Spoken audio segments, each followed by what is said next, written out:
আসসালামু আলাইকুম। গত ভিডিওতে আমরা দেখেছিলাম নগ্নবীজির 4টি বিভাগ রয়েছে। তো এই 4টি বিভাগের নাম আমাদের শিখতে হবে।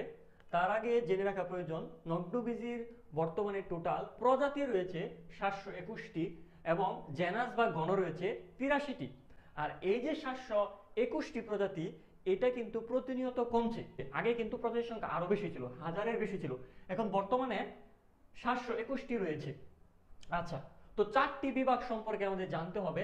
প্রথম বিভাগ জিঙ্গোফাইটা, সাইকাডোফাইটা, কোনিফেরোফাইটা অ্যান্ড লাস্ট অফ অল নিটোফাইটা। এই 4টি বিভাগের মধ্যে সবচেয়ে উন্নত বিভাগ হলো নিটোফাইটা। এটা সর্বোন্নত বিভাগ। আচ্ছা, কেন সর্বোন্নত? কারণ আমরা জানি শুক্রাণুতে ফ্লাজেলা না থাকা আবৃতবীজের বৈশিষ্ট্য, দিনিসে গটা আবৃতবীজের বৈশিষ্ট্য। তো নিটোফাইটার অন্তর্ভুক্ত উদ্ভিদগুলোর মধ্যে আমরা দেখতে পাই তাদের শুক্রাণুতে ফ্লাজেলা নেই, তাদের দিনিসে গটে, এবং আরেকটি উন্নত বৈশিষ্ট্য যেটা আমরা নর্মাল নগ্নবীজিতে পাই না, সেটা হলো ব্যাসেল থাকা, জাইলেম টিস্যুতে ব্যাসেল থাকা। তো নিটোফাইটার অন্তর্ভুক্ত উদ্ভিদগুলোর মধ্যে ব্যাসেল বা ভাস্কুলার টিস্যু সম্পূর্ণ, এখানে জাইলেম টিস্যুতে ব্যাসেলটা থাকে। এজন্য নিটোফাইটা বিভাগটাকে আমরা সর্বোন্নত বিভাগ বলি।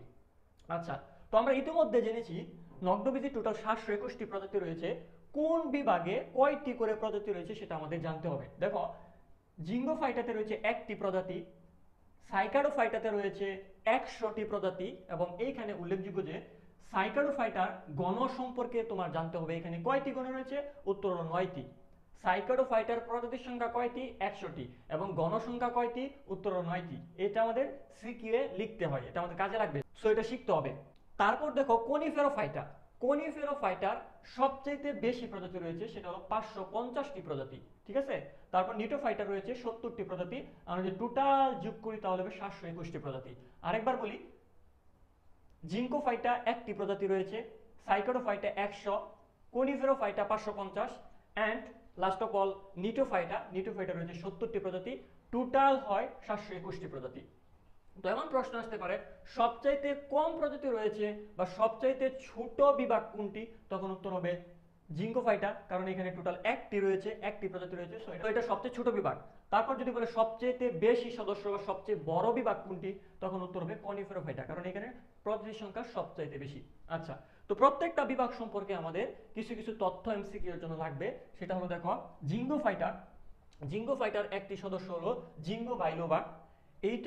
এটাকে জীবন্ত ফসিল বলা হয়। জীবন্ত ফসিল কি, এটা কিন্তু আমরা একটু পরেই জানতে পাবো। আমাদের খ নম্বরে প্রশ্ন আসে জীবন্ত ফসিল কি, বা সাইকাসকে কেন জীবন্ত ফসিল বা জীবন্ত জীবাশ্ম বলা হয়, তখন কিন্তু আমরা জীবন্ত ফসিল সম্পর্কে আমরা বা লিভিং ফসিল সম্পর্কে আমরা ক্রিস্টাল ধারণা পাবো। তো আপাতত মনে রাখো, জিঙ্গো বাইলোবা একটি জীবন্ত ফসিল। মাত্র 1টি প্রজাতি বর্তমান পৃথিবীতে টিকে আছে জিঙ্গোফাইটার। কেন? কারণ ধর্মীয় উপাসনালয়গুলোতে এই উদ্ভিদটি রোপণ করা হয়। তারপর দেখো, সাইকাডোফাইটা বিভাগের অন্তর্ভুক্ত গাছগুলোকে বলা হয় সাইকাডস। আচ্ছা, তো এটার মধ্যে একটি উদ্ভিদ রয়েছে জামিয়া। এই উদ্ভিদটা হলো নগ্নবীজের মধ্যে সবচেয়ে ক্ষুদ্র উদ্ভিদ। তো তোমাকে কখনো যদি প্রশ্ন করে নগ্নবীজের সবচেয়ে ক্ষুদ্র উদ্ভিদ কোন বিভাগে অবস্থিত, তখন তোমার উত্তর হবে সাইকাডোফাইটা। আচ্ছা, আরেকটি কথা উল্লেখযোগ্য, নগ্নবীজির মধ্যে সবচেয়ে ক্ষুদ্র উদ্ভিদ হলো জামিয়া। আর আবৃতবীজি যদি বলে আবৃতবীজির মধ্যে সবচেয়ে ক্ষুদ্র উদ্ভিদ কোনটি, সেটা হবে ওলফিয়া মাইক্রোস্কোপিয়া। এটা পৃথিবীর মধ্যে সবচেয়ে ক্ষুদ্র আবৃতবীজি উদ্ভিদ। ঠিক আছে, বাংলাদেশের মধ্যে না, পৃথিবীর মধ্যে সবচেয়ে ক্ষুদ্র আবৃতবীজি উদ্ভিদ ওলফিয়া মাইক্রোস্কোপিয়া। আচ্ছা, তারপর দেখো কোনিফেরোফাইটা, এটি সবচেয়ে বড় বিভাগ। তারপর দেখো, পৃথিবীর সবচেয়ে উঁচু বৃক্ষ কিন্তু এই কোনিফেরোফাইটা বিভাগের অন্তর্ভুক্ত। এই উদ্ভিদের নাম কি? সেকোয়া সেম্পারভিরেন্স। এটা পৃথিবীর সবচেয়ে উঁচু উদ্ভিদ, বা এটাকে বলা হয় সেকোয়া জাইগেন্টি, অথবা এটাকে রেডউড নামে ডাকা হয়। আচ্ছা, তো এই মুখস্থধর্মী পড়াগুলা তুমি একটু টেকনিক দিয়ে আমরা রাখতে পারো। যেরকম আমি কি করতাম, এই যে এই কঠিন নামটা, এটা আমার বন্ধু মহলে যে সবচেয়ে উঁচু ছিল, আমার একটা ফ্রেন্ড ছিল আমিন আলী, তো আমি তার নাম কিন্তু সেকোয়া সেম্পারভিরেন্স সেভ করেছিলাম।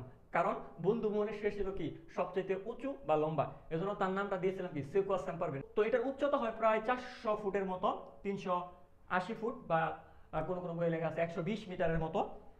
আচ্ছা, তারপর আরেকটি উদ্ভিদ হলো ব্রিসল কুন পাইন, যা কোনিফেরোফাইটার অন্তর্ভুক্ত।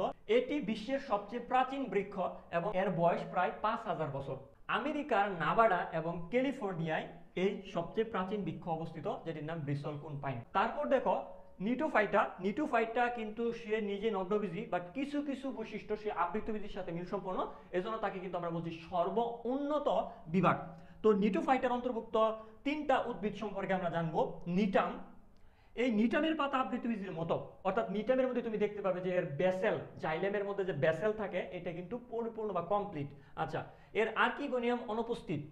আমরা কিন্তু জানি আর্কিগোনিয়াম থাকা অনুন্নত বৈশিষ্ট্য, নগ্নবীজির আর্কিগোনিয়াম থাকে, বাট এই নিটামের মধ্যে আর্কিগোনিয়াম নাই, তার মানে এটি একটি উন্নত বৈশিষ্ট্য। ঠিক আছে, নিটাম এবং ওয়াইলেশচিয়া এই দুইটি উদ্ভিদের কিন্তু আর্কিগোনিয়াম অনুপস্থিত। ইফিড্রা, ঢাকা বিশ্ববিদ্যালয়ের বোটানিক্যাল গার্ডেনে এটা আছে, ইফিড্রা লাগানো হয়েছে। তো ইফিড্রার মধ্যে কিন্তু দিনিশেক ঘটে। আমরা জানি নগ্নবীজিতে নরমালি দিনিশেক ঘটে না, আবৃতবীজির ক্ষেত্রে দিনিশেক ঘটে। তো এই ইফিড্রা এটা একটা নগ্নবীজি উদ্ভিদ হওয়া সত্ত্বেও তার মধ্যে কিন্তু দিনিশেক ঘটে, যা আবৃতবীজির সাথে কি মিলে যায়। আচ্ছা, এই ইফিড্রা থেকে আরেকটা এমসিকিউ তোমাকে মনে রাখতে হবে, এই ইফিড্রা থেকে ইফিড্রিন নামক একটা শ্বাসকষ্টের ওষুধ তৈরি করা হয়। ইফিড্রা থেকে ইফিড্রিন নামক শ্বাসকষ্টের ওষুধ তৈরি করা হয়। ওয়াইলেশচিয়া থেকে তুমি মনে রাখবে এই উদ্ভিদের পুংকুন দেখতে ফুলের মতো। ঠিক আছে, দেখতে ফুলের মতো বাট নট ফুল, ফ্লাওয়ারের মতো বাট এটা ফ্লাওয়ার না।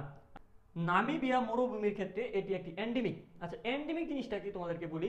এন্ডেমিক হলো যে উদ্ভিদ গোষ্ঠী ওই এলাকা ছাড়া অন্য কোথাও পাওয়া যায় না, সেটাকে বলা হয় এন্ডেমিক। তো এই নামিবিয়া মরুভূমি দক্ষিণ আফ্রিকায় অবস্থিত এবং এর 2টি পাতা রয়েছে। আমি এবার মনে রাখতাম এখানে 2টি ডব্লিউ রয়েছে, ডব্লিউ 2টি ডব্লিউ রয়েছে।